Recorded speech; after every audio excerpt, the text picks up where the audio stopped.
Hello ladies and gentlemen, I'm Mauro and I'm from the Sandalj Trading Company, and I'd like to continue the journey with you through the various coffees that we bought this year, 2014.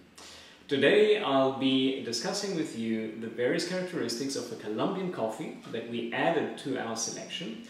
This is a Colombia Supremo Screen 18. We have called it Rio Magdalena, and it is from a very specific area in Colombia, the area of Huila, South Huila to be exact. This coffee here is grown at a considerable altitude. We're talking about anything from 1,450 meters to 1,600 meters above sea level. It is a fully washed coffee, and it is harvested between the period that goes from April to September. Fully washed coffee obviously gives you a certain characteristic to the coffee, a certain color to the coffee. The color is also given by the varietals that are used in this coffee here. And the varietals are the Caturra, the Castillo, and the Colombia. Okay, ladies and gentlemen, let's go and look at the various physical aspects of this Colombia Rio Magdalena Supremo. Now, as we said before, this is a screen 18, and it is a full screen 18. We're talking about 97 to 98% screen 18. Very nice bean, very nice color, and very good presence. This is a coffee that has a very nice presence and has a beautiful development in the actual roast. The roast is Monk's Tunic. We keep it at the Monk's Tunic level, as we've said in the past episodes, and it develops extremely well. The growth of the bean during the roast is almost perfect. Okay, ladies and gentlemen, here we are at the Sandalj laboratory, and we'll continue our examination and analysis of our Colombia Supremo 18 Rio Magdalena. This, as we were saying before, is from the Huila area, so it is one of the best growing areas in Colombia. I've just been presented with these two lovely extractions of the coffee. We have a very nice golden brown crema over here.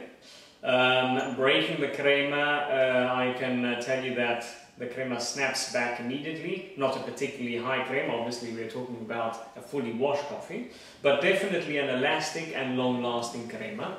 Let's go and check the sugar, how the sugar reacts with this crema here.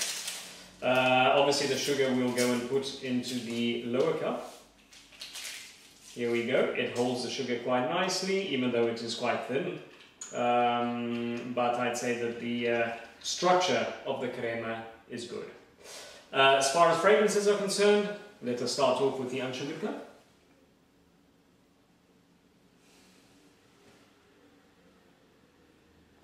Now the fragrance coming out of here is definitely a very rich cocoa type of fragrance. This already gives you quite a clear idea of what we'll be tasting later in the actual cupping session. So moving swiftly along, let's go and taste these cups, starting with the unsugared cup. Here we go.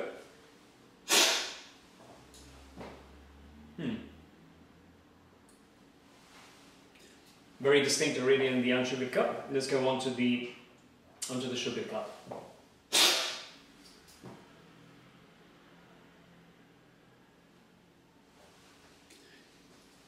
The body of this coffee is definitely there. It has a very nice mouthfeel, very, very well balanced. We have a medium acidity over here. Medium acidity, which definitely stems into and flows into a candied fruit, plum, raisin type of flavor. Very pleasant, very well balanced, not an aggressive acidity. I'd say that the balance in this cup is the most salient point. Aftertaste is clean, but it is very lingering, very, very long lasting, and definitely gives you a dark cocoa and raisin type of flavor in your mouth. Pleasant, a good coffee.